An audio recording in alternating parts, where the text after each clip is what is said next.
Laymen's evangelical fellowship స్థాపకులు దానియేల్ గారు 1957వ సంవత్సరం నవంబర్ 9వ తేదీన చేసిన ప్రసంగం. మత్తయి సువార్త 3వ అధ్యాయం 17వ వచనము. మరియు ఇదిగో ఈయనే నా ప్రియ కుమారుడు, ఈయన యందు నేను ఆనందించున్నానని ఒక శబ్దము ఆకాశము నుండి వచ్చెను. యోహాను యేసునకు బాప్తిస్మిచ్చున్నాడు. అతడు దాన్ని చేయుటకు అయోగ్యునిగా ఎంచుకున్నాడు మరియు దాన్ని యేసునద్ద ఒప్పుకున్నాడు. అయితే యేసు ఎప్పటి వలనే బాప్తిస్మము జరిగించమని అడిగాడు. అప్పుడు యోహాను యేసుకు బాప్తిస్మిచ్చాడు. యేసు పరిచర్య ప్రారంభము కానున్నది. తన సిద్ధపాటు పూర్తి అయినదని మరియు అది దేవుని యొక్క ప్రమాణము ద్వారా అంగీకరించబడినదని తండ్రి నుండి ఈ నిశ్చయత యేసునకు అవసరమై ఉన్నది. అక్కడ యోహాను గూర్చి ఏమీ చెప్పబడలేదు. అయితే యేసు యోహాను గూర్చి సాక్ష్యమిచ్చాడు. ఇప్పుడు యోహాను యేసు కొరకు మార్గము సిద్ధపరచు పరిచర్య యొక్క అంతిమ భాగములో ఉన్నాడు. అతడు ఈ లోకమును విడిచిపెట్టక ముందు యోహాను దేవుని గొర్రెపిల్లను ప్రజలకు చివరిగా పరిచయం చేయవలసి ఉన్నాడు. ఆయన తల్లి తప్ప ఇతరులెవరూ ఆయన్ను గుర్తించలేనంతగా యేసు తన చుట్టూ ఉన్న ప్రజలతో కలిసిపోయాడు. అయితే లోకమునకు ఆయన్ను పరిచయం చేయుట ఆమె పని కాదు, కాబట్టి ఆమె దాన్ని చేయలేదు. యోహాను తల్లి మరియు యేసు తల్లి సమీప బంధువులైనను యేసు ఎవరో యోహాను కూడా తెలియనివానిగా ఉన్నాడు. యేసు పూర్తిగా సామాన్య మనిషిగా జీవించాడు.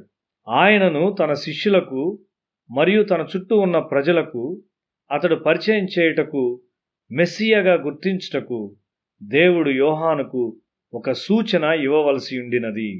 ఇశ్రాయేలులో ప్రవక్తలు లేని 400 సంవత్సరముల చీకటి కాలం తరువాత పాప క్షమాపణ కొరకైన మారు మనసునందు సందేశంతో యోహాను వచ్చాడు. ప్రజల యొక్క విశ్వాసము చాలా తక్కువ స్థాయిలో ఉన్నది.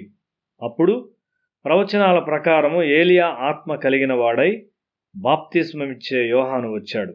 ఇశ్రాయేలు చరిత్రలోని అనేక సమయాల్లో పశ్చాత్తాపం బోధించబడింది. అయితే యోహాను యొక్క సందేశము ఒక ప్రత్యేకమైన శక్తితో ప్రజలను కదిలించినట్లుగా కనిపించింది. అది చాలా సంపూర్ణమైనదై తన సమకాలీన సమాజంలోని ప్రతి స్థాయి వారికి ఇవ్వబడింది. అతడు ఎవ్వరినీ మినహాయించలేదు. తన కొరకు అతడు ఒక ఉన్నతమైన ఆత్మీయ జీవిత ప్రమాణాన్ని కలిగి ఉండినాడు. దేవుని కుమారుని కొరకు మార్గమును సిద్ధపరచు పనిలో అతడు తనను తాను మినహాయించుకొనలేదు. అతని సందేశము వినుటకు వేలాది మంది ప్రజలు చాలా దూర ప్రాంతముల నుండి అరణ్యానికి వచ్చారు. అతడు తన జీవితాన్ని అపాయములో పెట్టుకొని రక్తముతో క్రయము చెల్లించాడు. దేవుని కొరకు మన ప్రాముఖ్యతను నష్టపరుచుకొనుటకు మనం ఇష్టపడవద్దా? ఒక పరిశుద్ధ జీవితము మరియు నిస్వార్థమునకు మాదిరిగా తన యవనకాలపు ప్రాముఖ్యమైన దశలో యోహాను మరణించాడు. అతడు దేవుని చేత బోధించబడి నడిపించబడినాడు. దేవుని ఆత్మచేత నడిపించబడువారు దేవుని కనుగొనున్నంత వరకు తృప్తి చెందని వారిని కనుగొని వారిని తమ చుట్టూ సమకూర్చుకుంటారు. యోహాను యేసునకు బాప్తిస్మిచ్చాడు. యేసు మరణించుటకు, సమాధి చేయబట్టుటకు మరియు తిరిగి లేచుటకు వెళ్ళుచున్నాడని ఈ బాప్తిస్మం యొక్క అర్థము. మనం యేసులో ఉన్నప్పుడు దేవుని యొక్క దూతలు మనలను భద్రపరుస్తారు. వారు మన గృహముల చుట్టూ ఉంటూ మన అవిధేయత ద్వారా వారిని మనం వెళ్ళగొట్టునంత వరకు వారు వెళ్ళరు. దేవుడు తన సత్యమును తన ప్రవక్తల ద్వారా ఇశ్రాయేలు చరిత్ర అంతట్లో మాట్లాడాడు. అయితే యేసుక్రీస్తు ద్వారా మచ్చలేని సంపూర్ణ సత్యము లోకమునకియ్యబడును. ఒక కుమారుడు తండ్రికి విధేయుడైనప్పుడు తండ్రి సంతోషిస్తాడు. తల్లిదండ్రుల సౌఖ్యము పిల్లల యొక్క విధేయతలో ఉన్నది. నీవు నన్ను ప్రేమించినట్లయితే నా ఆజ్ఞలను గైకొందువు అని యేసు చెప్పాడు. తన పరిచర్యలో యేసునకు ఇవ్వబడిన అధికారము దేవుని మాటకు విధేయత చూపు మార్గములో ఉన్నది. దేవుడు మనకు ఆ అధికారాన్ని ఇవ్వాలని కోరుచున్నాడు. దేవుడు యేసును తన ప్రియమైన కుమారునిగా తెలియజేశాడు. ఎందుకనగా ఆయన తన తండ్రి చిత్తమును ఎంతో పరిపూర్ణంగా చేశాడు.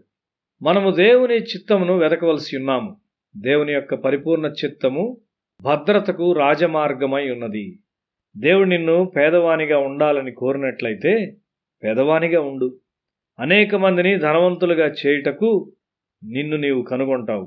యేసు ఎల్లప్పుడూ తండ్రి చిత్తమును చేశాడు. ఒకసారి ఒక ప్రార్థనా స్థలాన్ని నుండి నేను తిరిగి వస్తుండగా అక్కడ కటిక చీకటి. నేను ఏ దారిన వెళ్ళవలనో దేవుడు చెప్పాడు. కానీ నేను మరి ఒక మార్గము సరైన మార్గముగా కనిపిస్తున్నదని ఆయనకు చెప్పి ఆ మార్గములో వెళ్ళి ఒక గుంటలో పడ్డాను. దేవుని మార్గములు శ్రేష్టమైనవి. నీకు ఏమి జరిగినను ఆయన చిత్తములో ఉండుము.